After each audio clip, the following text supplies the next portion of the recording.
ഉണങ്ങാത്ത മുറിവ് എന്ന് പറഞ്ഞ ഒരു പ്രതിഭാസം 25%, അതായത് 100 ഡയബറ്റിസ് രോഗികൾ ഉണ്ടെങ്കിൽ അവരുടെ ജീവിതത്തിൽ ഒരു 25 പേർക്ക് ഈ പറഞ്ഞ ഇത് സംഭവിച്ചിരിക്കും എന്നാണ് കണക്ക്, ഒരു ഓൺ ആൻ ആവറേജ്. ഉണങ്ങാത്ത മുറിവ് നമ്മൾ ഈ ഡയബറ്റിസ് രോഗികളുടെ 3 കോമ്പണന്റ് ഒരുമിച്ച് ചികിത്സിക്കണം. അതായത് പൊതുവെ ഒരു ഇതെന്ന് വെച്ചാൽ ഡ്രസ് ചെയ്യുക, ആന്റിബയോട്ടിക് വയ്ക്കുക, ഓയിൽമെന്റ് പുരട്ടുക, ഷുഗർ കൺട്രോൾ ചെയ്യുക. ഈ പ്രക്രിയ മാത്രമായിട്ട് ഒരുപാട് രോഗികളെ പല ആശുപത്രികളിൽ നിന്നും ഇങ്ങനെ ടൈം ഇങ്ങനെ പോകാറുണ്ട്, 1.5 മാസം 2 മാസം. ബേസിക്കലി ഡയബറ്റിസ് രോഗിയുടെ മുറിവ് ഉണങ്ങണമെന്നുണ്ടെങ്കിൽ ഞാൻ നേരത്തെ പറഞ്ഞ 3 കോമ്പണന്റും അഡ്രസ്സ് ചെയ്യണം.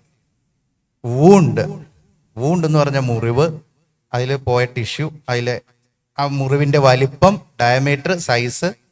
ഇത് രണ്ടാമത്തെ ഘടകം ഇസ്കീമിയ എന്ന് പറഞ്ഞു കഴിഞ്ഞാൽ രക്തോട്ടം ബ്ലോക്ക്. മൂന്നാമത്തെ സാധനം ഫുഡ് ഇൻഫെക്ഷൻ, പഴുപ്പ്. ഇത് 3ഉം ഒരേ സമയം കോംപ്ലിമെന്റ് ചെയ്ത് ട്രീറ്റ് ചെയ്ത് പോകണം. ഉദാഹരണത്തിന് ഞാൻ രക്തോട്ടം ബ്ലോക്കൊക്കെ മാറ്റി രോഗിയുടെ ആൻജിയോപ്ലാസ്റ്റി ഒക്കെ ചെയ്ത് ഡയബറ്റിസ് രോഗീനെ വീട്ടിൽ വിട്ടു എന്ന് വിചാരിക്കുക. ബാക്കി 2 കോമ്പണന്റ് ഞാൻ അഡ്രസ്സ് ചെയ്യാൻ സമയം ചെലവാക്കിയില്ല എന്ന് വിചാരിക്കുക. അതായത് വൂണ്ട് എന്ന് പറഞ്ഞ ഘടകവും അതിലെ ഇൻഫെക്ഷനും. ആ രോഗിയുടെ കാല് പോവും. ഇനി ഞാൻ ഡോക്ടർമാര് വൂണ്ട് നിരന്തരം ക്ലീൻ ചെയ്യുന്നു, ആന്റിബയോട്ടിക് കൊടുക്കുന്നു, മുറിവ് നോക്കാൻ നോക്കുന്നു, പക്ഷെ അതിലെ രക്തോട്ടം ബ്ലോക്ക് എന്ന് പറഞ്ഞ കോമ്പണന്റ് ശരിയാക്കിയില്ല എന്ന് വിചാരിക്കുക, അപ്പോഴും കാല് പോവും.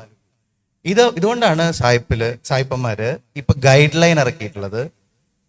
3 ഘടകങ്ങളും ഒരുമിച്ച് അഡ്രസ് ചെയ്യണം ഡയബറ്റിക് പേഷ്യൻസിന്റെ. രക്തോട്ടം ബ്ലോക്ക്, വൂണ്ട് മുറിവ്, ഫുഡ് ഇൻഫെക്ഷൻ. ഇതിൽ രക്തോട്ടം ബ്ലോക്ക്, ഇത് 3ഉം കൂടി അഡ്രസ് ചെയ്യുമ്പോഴാണ് ഡയബറ്റിക് പേഷ്യൻസിന് റിസൾട്ട് ഉണ്ടാവുക. ഇപ്പൊ ചോദിക്കുക, എല്ലാ രോഗികൾക്കും ഈ പറഞ്ഞ സാധനം വേണോ? വേണ്ട. ഞാൻ പറഞ്ഞില്ലേ, നിങ്ങൾ ഡ്രസ്സ് ചെയ്യാം, 1.5 മാസം വെയിറ്റ് ചെയ്യാം, പക്ഷെ 3 മാസം 6 മാസം ഒന്നും വെയിറ്റ് ചെയ്യരുത്. You should think. ഇത്രയേ ഉള്ളൂ. 1.5 മാസം വെയിറ്റ് ചെയ്ത് കൺവെൻഷണൽ ട്രീറ്റ്മെന്റ്, ആദ്യം സിമ്പിൾ സലൈൻ ഡ്രസ്സിങ്, ഇതെല്ലാം ട്രൈ ചെയ്ത് ഉണങ്ങിയില്ലെങ്കിൽ 1.5 മാസം കഴിഞ്ഞിട്ടും 50% സൈസ് കൂടിയില്ലെങ്കിൽ ട്രീറ്റ്മെന്റ് എസ്കലേറ്റ് ചെയ്യണം. ഇല്ലെങ്കിൽ നിങ്ങളുടെ ഈ കോമ്പണന്റ് പോകും. അതുകൊണ്ട് തന്നെയാണ് നമ്മൾ ഈ വാസ്കുലർ സർജറി സ്പെഷ്യാലിറ്റിയുടെ പ്രാധാന്യവും.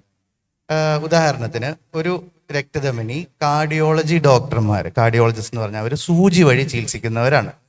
അവർ സർജറി ചെയ്യില്ല. ഒരു കാർഡിയാക് സർജൻ എന്ന് പറഞ്ഞ ആള് ഓപ്പറേഷൻ ചെയ്യും. ആള് ആൻജിയോപ്ലാസ്റ്റി സൂചി വഴി ചികിത്സിക്കില്ല. പക്ഷെ നമ്മളുടെ രക്തധമനി എന്ന് പറഞ്ഞ നമ്മളുടെ അവയവം ഇവിടം തൊട്ട് കാൽപാദം വരെ ഏകദേശം വലിയ നീട്ടത്തിലുള്ള രക്തധമനിയാണ്. ഹാർട്ട് എന്ന് പറഞ്ഞ അവയവം ഏകദേശം ഇത്ര ചെറുതാണ്, ഒരു ചെറിയ ബ്ലോക്കാണ്. അപ്പൊ അതുകൊണ്ട് തന്നെ പലപ്പോഴും നമ്മൾ ഡയബറ്റിസ് കൂടുന്നത് കൊണ്ട് മൾട്ടി ലെവൽ ബ്ലോക്കാണ്. എൻ്റെ പ്രാക്ടീസിൽ ഇതുവരെ ഒരു രോഗിയും, പണ്ട് വന്നിരുന്നു കൊളസ്ട്രോൾ ഉള്ള കാലത്ത് ഒരു ചെറിയ ബ്ലോക്ക്, പക്ഷെ ഇപ്പോൾ ഒരു രോഗിയും ചെറിയൊരു ബ്ലോക്ക് ഒരു രക്തധമനിയിലായിട്ട് വരാറില്ല. എല്ലാവർക്കും ഫെമറൽ ആർട്ടറി വിത്ത് ബിലോനി ആർട്ടറി, പാദത്തിലെ ആർട്ടറി, ഇലിയാക് ആർട്ടറി, എല്ലാ സ്ഥലത്തും മൾട്ടി ലെവൽ ബ്ലോക്കാണ്. അപ്പൊ അതുകൊണ്ട് തന്നെ ഈ സാധനത്തിനെ ഒറ്റ ടെക്നിക്ക് വെച്ചിട്ട് അഡ്രസ്സ് ചെയ്യാൻ പലപ്പോഴും പറ്റില്ല. അതായത് ഐദർ ആൻജിയോപ്ലാസ്റ്റി ഓർ ബൈപ്പാസ് എന്ന് പറഞ്ഞ രീതിയിൽ പോകാൻ പറ്റില്ല. നമ്മൾ പലപ്പോഴും 80% മിക്സ് ചെയ്ത് ചെയ്യേണ്ടി വരും. അതായത് നീട്ടത്തിലുള്ള ബ്ലോക്കിനെ നമ്മൾ ബൈപ്പാസ് ആയിട്ട് ചെയ്യേണ്ടി വരും, ചെറിയ ബ്ലോക്കിനെ നമ്മൾ ബലൂൺ വെച്ച് മാറ്റേണ്ടി വരും.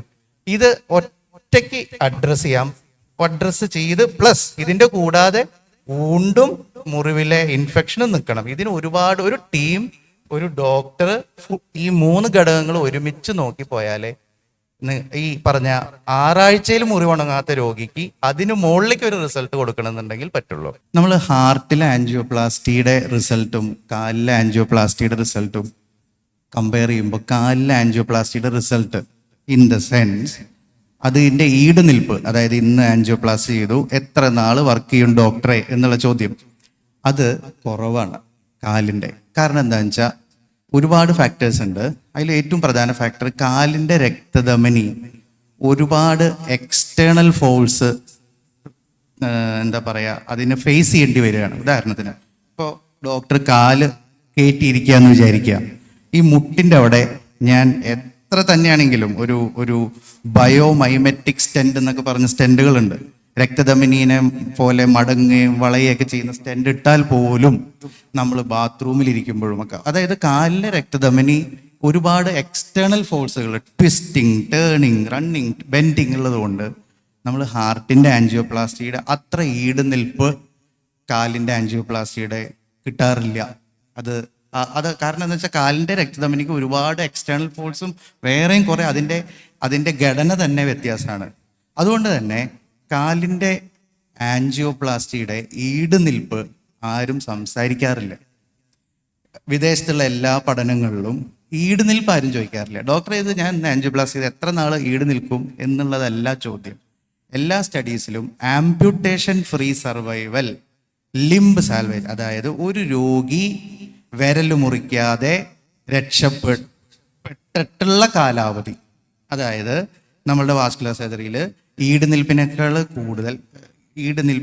കൂടുതൽ ആംപ്യൂട്ടേഷൻ ഫ്രീ സർവൈവലാണ് എല്ലാ പഠനങ്ങളും. കാരണം മുറിവുണങ്ങുക, രോഗീനെ നമ്മൾ തറയിലേക്ക് ഇറക്കുക, നടത്തി തുടങ്ങുക, ഡോക്ടർമാർ പറഞ്ഞ പോലെ ബെസ്റ്റ് മെഡിസിൻസ് തുടങ്ങുക, എക്സസൈസ് തുടങ്ങുക, ഡയറ്റ് ചെയ്യുക, ആളെ കെടുപ്പ് രോഗിയിൽ നിന്ന് നടത്താൻ തുടങ്ങുക, എക്സസൈസിലേക്ക് എത്തിക്കുക. അതാണ് കാലിലെ രക്തോട്ടത്തിൻ്റെ ഇത്.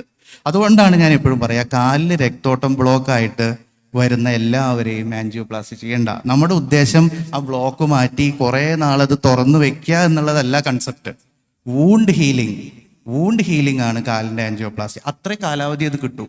ആ പ്രഷറിൽ ബ്ലഡ് വരുന്ന ആ സമയത്തിനുള്ളിൽ നമ്മൾ ഈ കെയറൊക്കെ കൊടുത്ത് രോഗിയുടെ മുറിവിണക്കി രോഗീനെ നമ്മൾ എക്സസൈസിന് റോട്ടിലേക്ക് എത്തിക്കണം. അതാണ് ഇതിൻ്റെ കാർഡിയോളജിയിലെ രക്തധമനിയും ഹാർട്ടിൻ്റെ രക്തധമനിയുടെയും നമ്മുടെ എയിം, ടാർജറ്റ് എല്ലാം ഡിഫറെൻ്റ് ആണ്.